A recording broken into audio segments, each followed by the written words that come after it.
Buddham Saranam Gacchami. Dhammam Saranam Gacchami. Sangham Saranam Gacchami. I go for refuge in the Buddha. I go for refuge in the Dharma. I go for refuge in the Sangha. Buddham Saranam Gacchami. Dhammam Saranam Gacchami. Sangham Saranam Gacchami.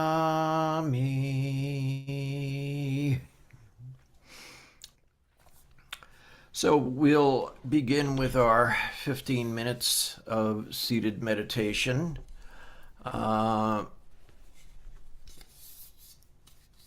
If not within our impure mind, where is pure mind to be found?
Let's chant the Gatha on opening the sutras.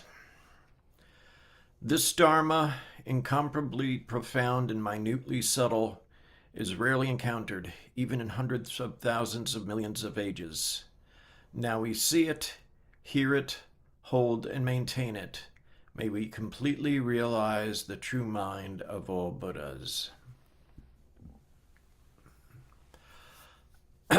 Okay. So the first time in a while,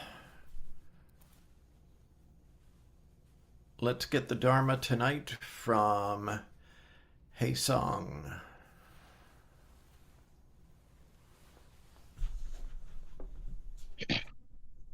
Evening. A student at the New Haven Zen Center once asked Zen Master Sung San, "You say that one must return to the mind of a child. Then what is the role of intelligence in spirituality? What is the role of intelligence in understanding Zen?" "What do you want right now?" Zen Master Sung San replied. "I want peace and quiet," said the student. "Peace? What is peace? No turbulence, no movement, I guess?" "Yeah, that's not bad," Sung San said. "Peace is a very good word, but what does it exactly mean? What is true peace?" Master Song San went on to explain, "Sometimes we use calculators. If there is already a number on the screen, you cannot make another calculation with the calculator. The answer will not come out right. So this is why there is a button marked C. If you push C, the screen becomes clear. It returns to zero. Then any kind of calculation is possible. If you keep a clear mind, then you will get happiness everywhere. This is complete peace, like a child's mind, holding nothing whatsoever. So always just push C. If your mind is angry, push C, and it will become clear. If your mind is sad, push C, and your mind will become clear. Don't know mind is push C mind.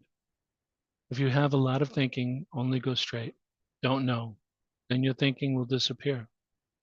But when you do not return to zero mind from moment to moment, you cannot see the universe as it is. If you are thinking, then even a mountain appears before you and you do not see this mountain. You only see your suffering thinking.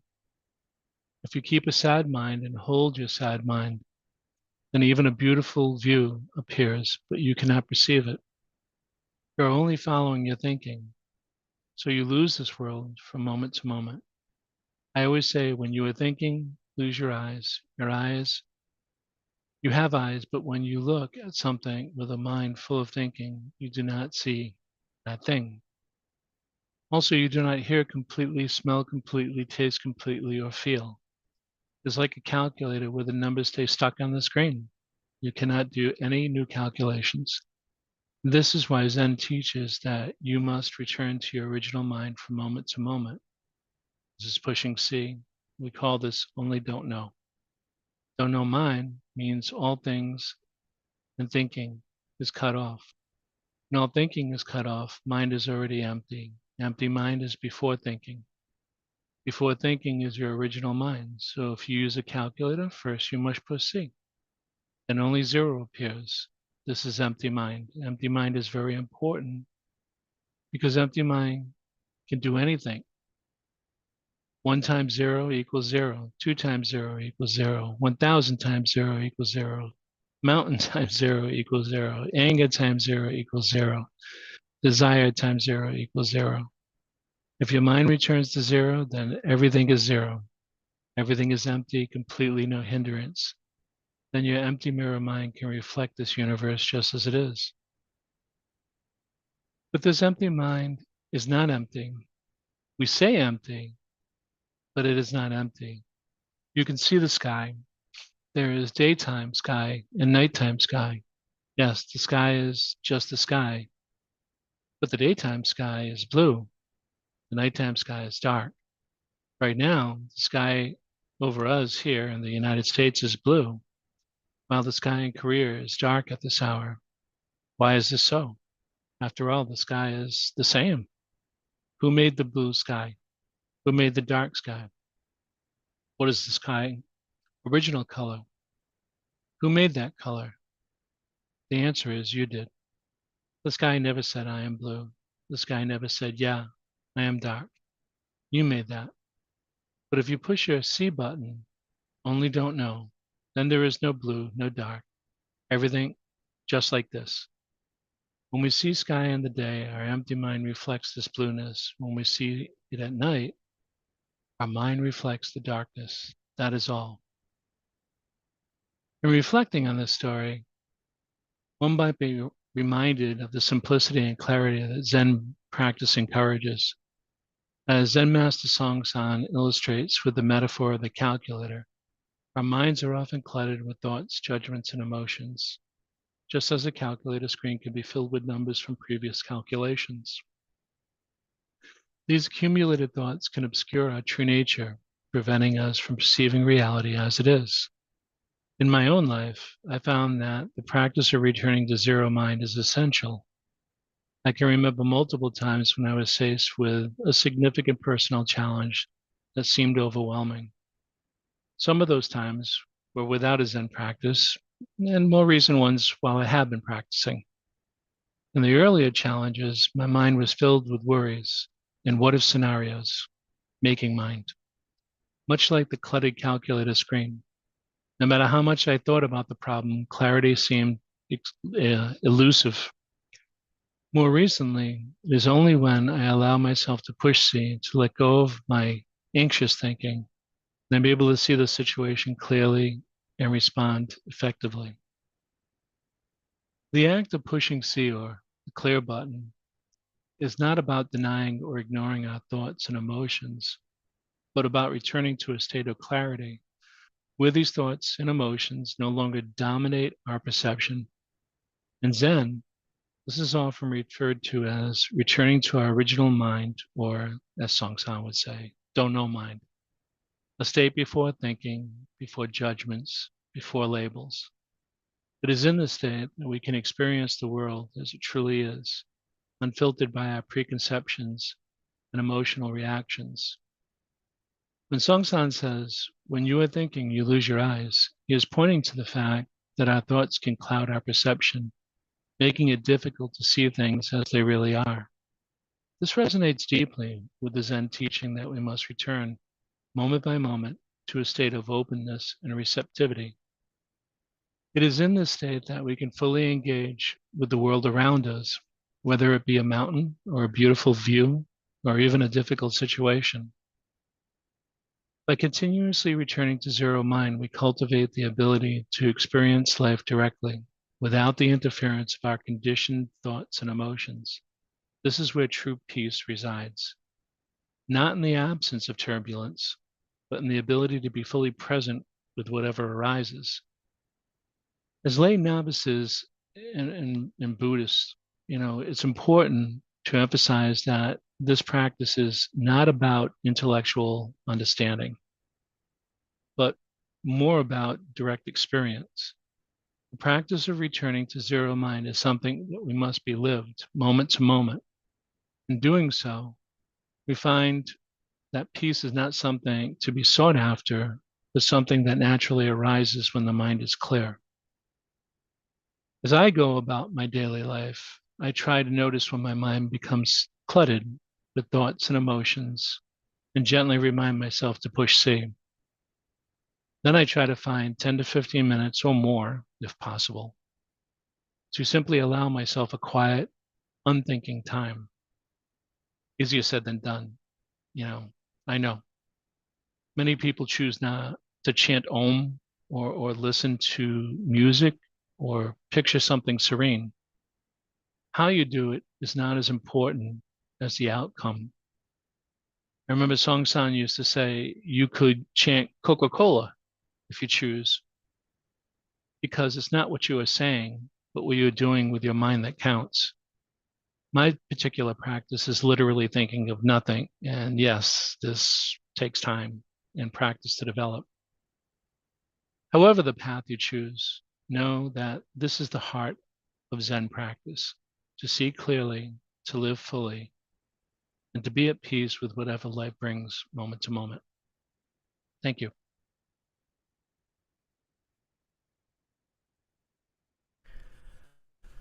Thank you, Haesung.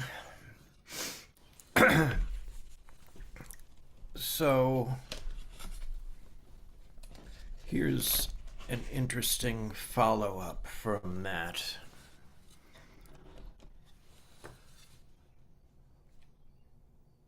What's pressing the C button?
Let's chant the Heart Sutra.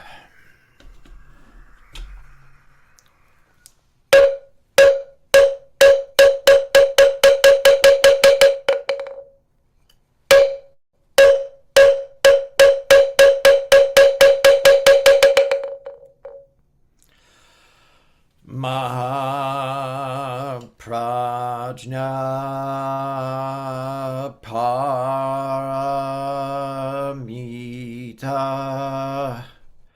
Hridaya Sutra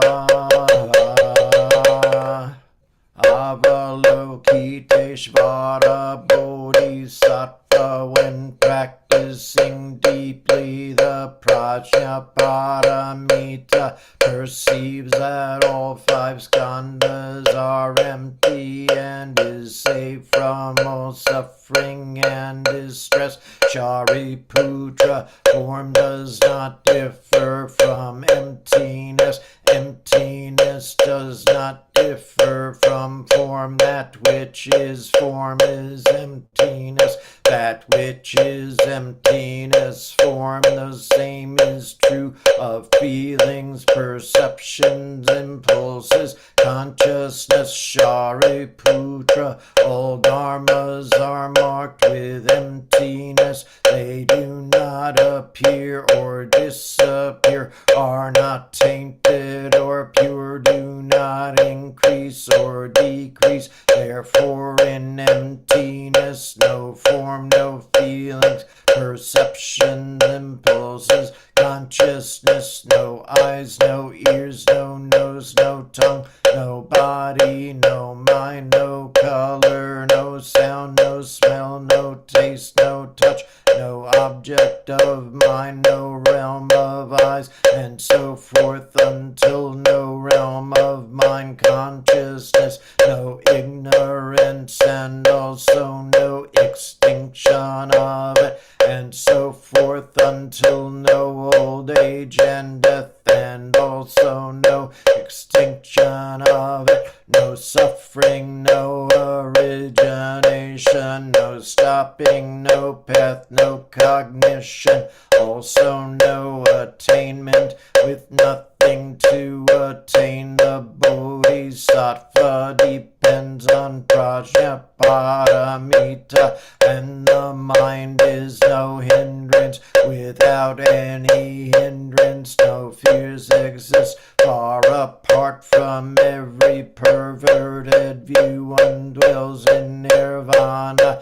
In the three worlds, all Buddhas depend on Prajna Paramita and attain Anuttara Samyak Sambodhi. Therefore know that Prajna Paramita is the great transcendent mantra, is the great bright mantra, is the utmost mantra, is the supreme mantra, which is able to relieve all suffering and is true, not false. So proclaim the Prajna Paramita mantra. Proclaim the mantra which says Gate Gate Para Gate Parasamgate Bodhi Swaha. Gate Gate Para Gate Parasamgate Bodhi Swaha. Gate Gate Para Gate Parasamgate Bodhi Swaha.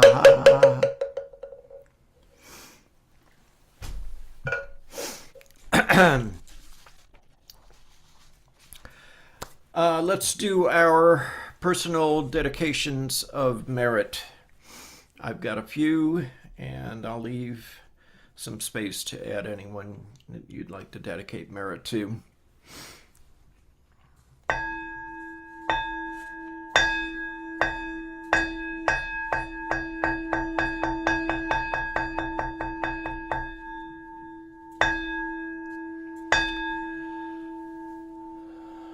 All sentient beings are one seamless body and pass quickly from birth to death.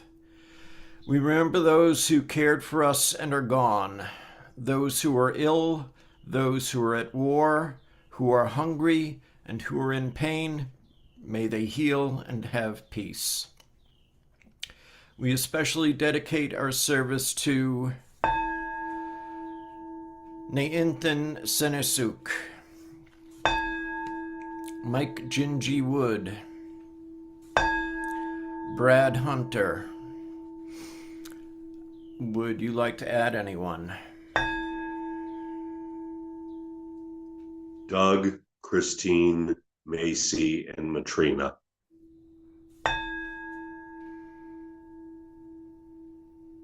Anyone else? Clarice Herrera, Joanne Sheridan, Brianna Sheridan, and Liz Giancotti. Anyone else? Yes, one for Palestine, one for all in prison, and a special one for Pepe and Crystal, who are being repressed by the federal government. Thank you. Anyone else?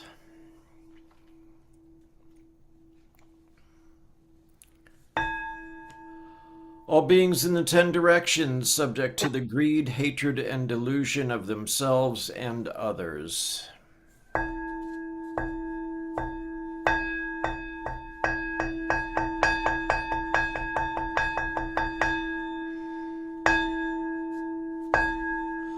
All Buddhas throughout space and time, all honored ones, Bodhisattva Mahasattvas, wisdom beyond wisdom, Mahaprajna Paramita. And we'll recite our faith and practice vow.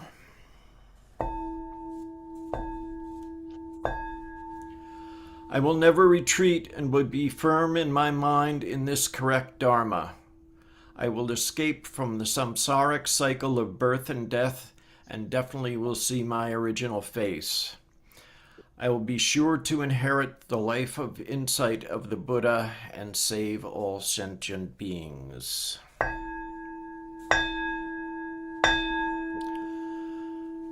Brother Hangdal. The spiritual source shines clear in the light. The branching streams flow on in the dark. Infinite realms of light and dark convey the Buddha mind. Birds and trees and stars and we ourselves come forth in perfect harmony. We practice and recite this for all beings, in grateful thanks to our many guides along the way. And let's recite the 4 great Bodhisattva vows.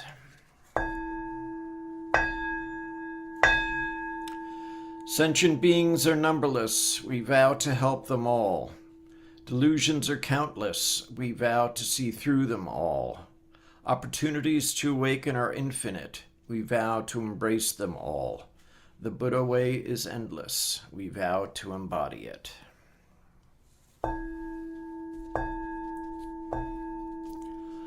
Life and death are of supreme importance.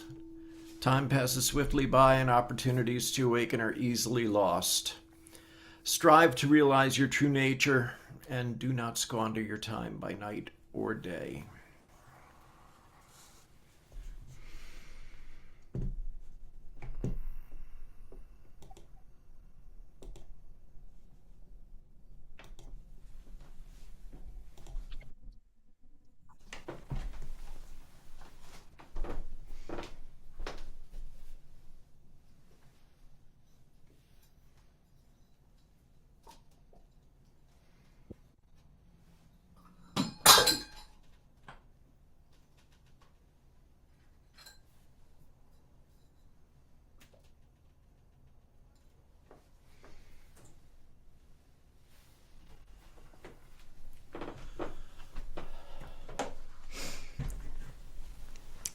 All right. Why are there I think two we're of you, still Robert? live streaming.